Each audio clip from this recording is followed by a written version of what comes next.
বাজ পাখি যেরকম ভাবে তার শিকার ধরার জন্য পাগল হয়ে যায়, নিচে যখন জমিনের মধ্যে সে যখন দেখে কোনো শিকার কোনো কিছু ঘুরতেছে, আকাশ থেকে সে তার শিকার ধরার জন্য সে যখন পেরেশান হয়ে যায়, বাজ পাখি যেরকম ভাবে মিনিটের মধ্যে সেকেন্ডের মধ্যে তার শিকার ধরে ফেলে।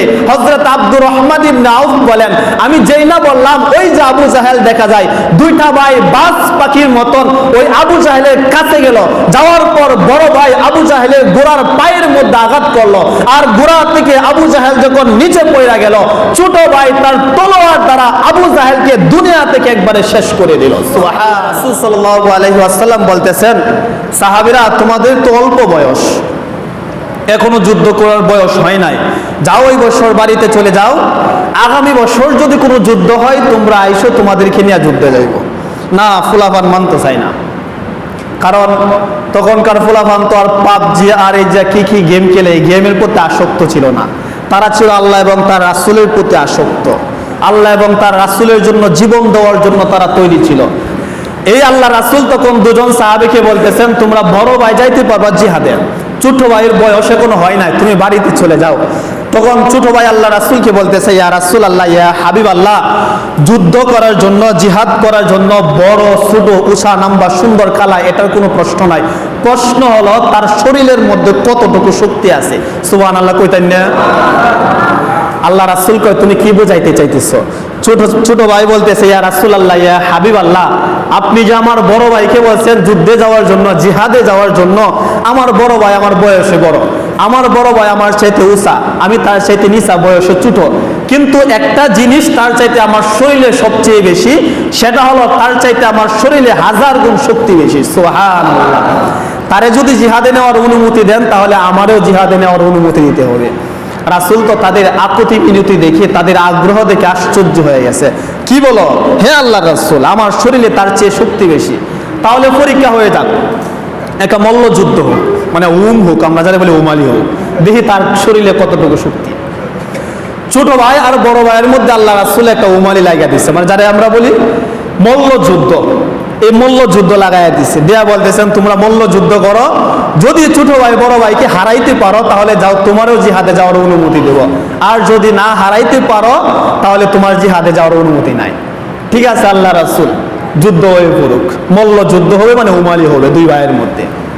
দুই ভাই একত্রিত হয়েছে, বড় ভাই ছোট ভাইরে আনজে দিয়েছে, ছোট ভাই বড় ভাইরে আনজে দিয়েছে, কানের মধ্যে বড় ভাইয়ের কানের মধ্যে ছোট ভাইয়ের মুখ লাগছে, আর বড় ভাইয়ের মুখ ছোট ভাইয়ের কানের মধ্যে আনজে দিছে, আর কি আমরা কুলাকুলি যে সিস্টেমে করি। দেওয়ার পর ছোট ভাই বড় ভাইকে বলতেছেন, ভাই কানাকানি কইরা, ভাই আল্লাহ রাসূল তো তোরে জিহাদে যাওয়ার অনুমতি দিয়াই দিছে, তুই তো জিহাদে যাইবি, কারণ আল্লাহ রাসূল মিথ্যা কথা বলে না, তোরা যেহেতু অনুমতি দিয়া দিছে তুই জিহাদে যাবি, আমারে তো আল্লাহ রাসূল অনুমতি দেয় নাই, আমার সুবর্ণ সুযোগ হলো এটাই, তুই যদি আমার একটু সুযোগ দেস, মানে তুই যদি তলে পড়স, আমি যদি তোর উপরে পড়ি, রাসূল ভাববে তোর চাইতে আমার শরীরে শক্তি বেশি, আর আল্লাহ রাসূল আমারে জিহাদে যাওয়ার অনুমতি দেয়া দিবে। সুবহানাল্লাহ। বড় ভাই বলতেছে, ঠিক আছে যা, তোর জন্য আমি একটু ওয়া করি। বড় ভাই ছোট ভাইরে ধরছে, ছোট ভাইও বড় ভাইরে ধরছে, ধরার সাথে সাথেই বড় ভাই নিচে পড়ে গেছে, ছোট ভাই বড় ভাইয়ের উপরে পড়ছে।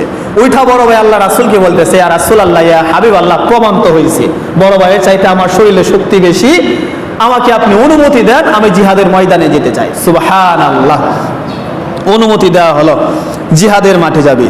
জিহাদ উত্তপ্ত অবস্থায়, সংক্ষেপে বুঝাইতেছি, অনেক লম্বা কাহিনী, অনেক লম্বা আলোচনা, সময় যেহেতু কম, সংক্ষেপে বোঝা যাইতেছে।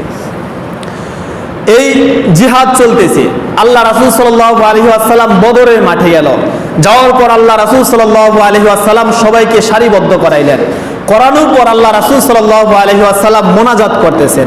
জিহাদের মাঠে যায়া মসজিদের কোনো কোণার মধ্যে বৈশা বৈশা তাসবিহ টাইনা আল্লাহ রাসূল মোনাজাত করে নাই আমগোর মতন, যে আল্লাহ ফিলিস্তিনদেরকে হেফাজত করুন। আল্লাহ রাসূল স্বয়ং ওই যুদ্ধের ময়দানে গেল, যাওয়ার পর সবাইকে সারিবদ্ধ করে আল্লাহ রাসূল মোনাজাত করতেছেন, দোয়া করতেছেন, বলতেছে আল্লাহ রাসূল আল্লাহ তাআলার কাছে বলতেছেন, আল্লাহ আজকে বদরের মাঠে আমি 313 জন, আমি আল্লাহ রাসূল সহ মাত্র 313 জন সাহাবী নিয়ে আসছি যুদ্ধ করার জন্য। 1000 কাফেরের বিরুদ্ধে আজকে যুদ্ধ করব। তারা অস্ত্রের সজ্জে রণবীত সুসজ্জিত হয়ে আসছে, আমাদের মধ্যে কোনো অস্ত্র নাই, রণবল নাই, কোনো শক্তিও নাই এমন সাহাবীর মধ্যে। ওগো আল্লাহ, তুমি যদি চাও তোমার দিনটাকে ধ্বংস করে দেওয়ার জন্য, শেষ করে দেওয়ার জন্য, তাহলে আজকেই শেষ। আর যদি তুমি চাও তোমার দিনটাকে তুমি বিজয় করার জন্য, তাহলে কিয়ামত পর্যন্ত, আজকে যদি আমরা বিজয় লাভ করি, কিয়ামত পর্যন্ত আমার সাহাবায়ে কেরাম তোমার দিনটাকে প্রতিষ্ঠিত করে রাখবে। সুবহানাল্লাহ। দোয়া করতেছেন, দোয়া করতে করতে করতে করতে আল্লাহ রাসূলের হাত এত উপরে উঠলো, এত উপরে উঠলো, আবু বকর তাকায়া দেখে রাসূলের শরীর দেখে, শরীরের মধ্যে যে চাদর ছিল, চাদরটা নিচে পড়ে গেছে। হযরত আবু বকর বলেন, রাসূল উপরে যখন হাত তুললো, রাসূলের হাত উপরে এত উপরে উঠছে, আমি আল্লাহ রাসূলের বগল মোবারক দেখতে পেলাম। আর আল্লাহ রাসূল এত কাকুতি মিনতি করে দোয়া করতেছে, আমি রাসূলের পাশে গেলাম, গিয়া তার চাদর মোবারক তার শরীরে দিয়ে বললাম, ওগো আল্লাহ রাসূল, হাত নামান, হাত নামান। আমি আবু বকরের বিশ্বাস হয়ে গেছে, আপনি যেভাবে দোয়া করছেন, আল্লাহি আল্লাহর কসম, বিজয় আমাদের আজকে কেউ ঠেকাতে পারবে না। সুবহানাল্লাহ। আমরা আজকে বিজয় লাভ করব। ঠিক তাই হয়েছে। সাহাবায়ে কেরাম রিদওয়ানুল্লাহি তাআলা আজমাইন কাতার সাজাইছেন 313 জন সাহাবীদেরকে, এক একজনকে এক একজনের আন্ডারে এক এক জায়গার মধ্যে আল্লাহ রাসূল সাল্লাল্লাহু আলাইহি সাল্লাম সারিবদ্ধ করায়া দিয়েছেন। এমন সময় হযরত আব্দুর রহমান ইবনে আউফ রাদিয়াল্লাহু তাআলা আনহু, শক্তিশালী আবার বয়সও বড়, এমন একজন সাহাবী দাঁড়াইছেন, এবং তার ডান দিকে হলো হযরতে মুআজ, বাম দিকে হলো হযরতে মুআব্বাস বা মুআজ রাদিয়াল্লাহু তাআলা আনহু। দুই ভাই, বড় ভাই ডান দিকে, ছোট ভাই বাম দিকে দাঁড়ায় রয়েছে। হযরত আব্দুর রহমান ইবনে আউফ রাদিয়াল্লাহু তাআলা আনহু তিনি তো দাঁড়ায় আছেন, ওইদিকে আবু জাহেল তার সৈন্যদেরকে কাতার করাইতেছেন, যুদ্ধ করবে, মুসলমানদের বিরুদ্ধে জিহাদ হবে। হযরত আব্দুর রহমান ইবনে আউফ রাদিয়াল্লাহু তাআলা আনহু বলেন, আমি ডান দিকে তাকায় দেখি এইটুকু সাইজের ছোট্ট পিচ্চি একটা যুবক, বাম দিকেও তাকায় দেখি পিচ্চি একটা যুবক। আমার মনের মধ্যে তখন ভয় ঢুকে গেছেন, হাই হাই, যুদ্ধের মাত্র উত্তপ্ত অবস্থায় থাকবে, যদি আমার ডান দিকে একজন যুবক থাকতো, বাম দিকে আরেকজন শক্তিশালী লোক থাকতো, তাহলে যুদ্ধের ময়দানে যদি আমি আঘাত পাইতাম, তাহলে ডান দিকের লোক অথবা বাম দিকের লোক আমাকে সাহায্য করতে পারত।